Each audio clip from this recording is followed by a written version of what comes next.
अस्सलाम वालेकुम। हैप्पी किसान पाकिस्तान तो खुश आमदीद दोस्तों।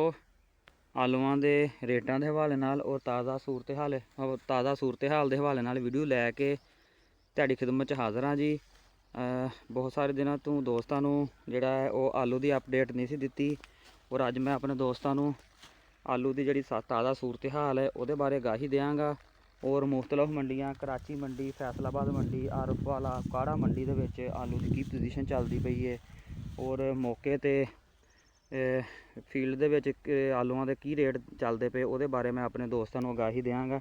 तो जी दोस्तों यह पराली दे वड्डे वड्डे ढेर तुसीं देख सकते हो जी। ये सारा ही आलू पिया जी। और अगर फील्ड दे विच देखा जाए तो आलू दियाँ काफ़ी ज़्यादा ढेरियां जड़ियां ने वो पईयां होईयां ने और इक्का दुक्का गड्डी जड़ी है स्टोर का माल भी शुरू हो चुकिया है। स्टोर वाल हजे मंडियां का व्यापारियों का नहीं रुझान हैगा, बाहर वाला ढेरियां वाला माल जा रहा। और जोड़ा साफ सुथरा VIP माल है वह रेट हैगा, जोड़ा हल्का और कमज़ोर माल है वह कोई रेट नहीं गा। और जी दोस्तों सारा पहला तो तुहानूं मैं एक जिमीदार ने आलू रखे है और मैं तुहानूं दिखावांगा जी उन्हें किन्नी पराली की तह दी है जी। लो जी यह आलू है जो मजीका और बहुत नीचे तक दूंगा आलू पिया जी, तकरीबन 2 फुट जी तय पराली की उत्ते उन्हें जमाई हुई है जी। और इधर देखा जाए तो यह तुसीं देख सकते हो जी, यह डोना स्टार पिया है जी। एन बिल्कुल फ्रैश और ठंडा आलू पिया जी। और बहुत ज़्यादा पराली का इस्तेमाल जोड़ा किया गया। अगर ढेर लाना तो फिर इसका तरीका कार यो ही है कि पराली का बहुत ज़्यादा इस्तेमाल किया जाए ताकि तुहाडे आलू जोड़े ने उहदे च महफूज रहन। तो जी दोस्तों अज 8 मई 2025 है जी। और 8 मई 2025 दे विच अगर तुहाडे नाल मैं फैसलाबाद मंडी के रेट जोड़े आ वो शेयर करा तो फैसलाबाद मंडी तकरीबन 40 तो 45 गड्डी का माल जोड़ा आ रहा 250 तोड़े के हिसाब नाल। और हल्का माल जोड़ा तोड़ा है 55-60 किलो वाला वजन वो 1700-1800 रुपये का विकता पिया जी। और अच्छा माल जोड़ा 2200 तो 2300 रुपये का विकता पिया जी। इसमी का रेट जोड़ा तोड़े का जाली का फैसलाबाद मंडी तकरीबन 1600 रुपया जी। स्टोर वाली एक गड्डी आई सी जी वो 1900 रुपये का विकी है जी।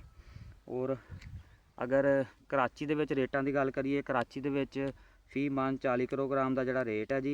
मजीका तकरीबन 1200 रुपये मन विकता पिया जी। सेंटा 1400-1500 रुपये मन विकता पिया जी। आसटैक्स जोड़ा वो 1200 तो 1500 रुपये मन जोड़ा है वो कराची मंडी दे विच विकता पिया जी। जिस तरह का माल उस तरह का रेट है, चंगे माल का रेट है, माड़े माल का कोई रेट नहीं है जी। उकाड़ा दे विच तकरीबन जोड़ा वो कुछ दिनों तो तकरीबन 7000 तो ला के 10,000 बोरी की रूटीन बनी हुई है जी। तकरीबन इन्ना को माल आ रहा है। और मजीका जोड़ा है वो 2600-2700 की बोरी विकती पई है जी उकाड़ा सब्जी मंडी दे विच। और अगर अच्छा माल मजीके की गल करिए तकरीबन 3000 की बोरी विक जाती है जी। सेंटा जोड़ा है वो 3500-3600 का विकता पिया जी। अच्छा सेंटा जोड़ा है वो 3700-3800 का विकता पिया जी। इसवीं की बोरी जी 2800-3000 की विकती पई है जी। सफेद तोड़ा जोड़ा है वो तकरीबन 1300 रुपये का उकाड़ा मंडी के विकता पिया। और लाल तोड़ा जोड़ा वो तकरीबन 1600-1700 रुपये का उकाड़ा सब्जी मंडी के विकता पिया। और ये नाल अगर आरफ वाला और बूरे वाला दी सब्जी मंडियां के रेट तुहानूं दईए जी तो वो तकरीबन जाली विकती पई है जी। लाल दी उत्थे सुरख माल ज़्यादा इन्हां मंडियां च सेल हुंदा जी। 1400-1500 रुपये उकाड़ा और आरफ वाला और बूरे वाला मंडी के रेट ने जी। तो जी दोस्तों ओवरऑल स्टोर का माल भी इक्का दुक्का गड्डी जी वो जान लग पई है, ढेरी का माल भी बहुत ज़्यादा पिया होया है। और रेटां के हवाले नाल किसान हजरात जोड़े ने वो काफ़ी परेशान ने। बड़े अच्छे रेट जोड़े ने वो पिछले दिनों सी, बरहाल बहुत सारे लोगों ने आलू नूं सेल नहीं किया और हुण उन्हां दी कोशिश है कि आलू जोड़ा है वो सेल कर दिता जाए। बरहाल जोड़ा ढेरी का माल है तकरीबन 10-15 दिन ही ज़्यादा इन्हें कढ़ना है। इस तो बाद तकरीबन ढेरियां जड़ियां ने ख़त्म हो जाएगियां और फिर स्टोर की गेम चलनी है। और देखने जी स्टोर का माल जोड़ा है वो किस तरह का रहिंदा है, की हालात बनते हैं। बाकी असी दुआ गो हाँ जी कि किसानों वास्ते जोड़े आने वाले दिन ने वो अच्छे साबित होण, क्योंकि किसी फसल का ही रेट जोड़ा इस टाइम नहीं मिलता पिया। ਇੱਕ ਆਲੂ ਦਾ ਅੱਛਾ ਰੇਟ ਮਿਲਦਾ ਪਿਆ ਸੀ, ਪਰ ਆਲੂ ਦੇ ਵਿੱਚ ਵੀ ਜਿਹੜਾ ਹੈ ਉਹ ਕਾਫੀ ਮੰਦਾ ਔਰ ਨੁਕਸਾਨ ਆ ਚੁੱਕਿਆ, ਕਿਉਂਕਿ ਅਗਰ ਪਟਾਈਆਂ ਦਾ ਟਾਈਮ ਆਲੂ ਦਾ ਰੇਟ ਕਾਫੀ ਬਿਹਤਰ ਸੀ। ਇਸ ਟਾਈਮ ਆਲੂ ਦੇ ਵਿੱਚ ਵਜ਼ਨ 'ਚ ਵੀ ਕਮੀ ਆ ਚੁੱਕੀ ਹੈ। ਜਿਨ੍ਹਾਂ ਨੇ ਸਟੋਰ 'ਚ ਰੱਖਿਆ, ਸਟੋਰ ਦਾ ਵੀ ਕਿਰਾਇਆ ਪੈ ਗਿਆ।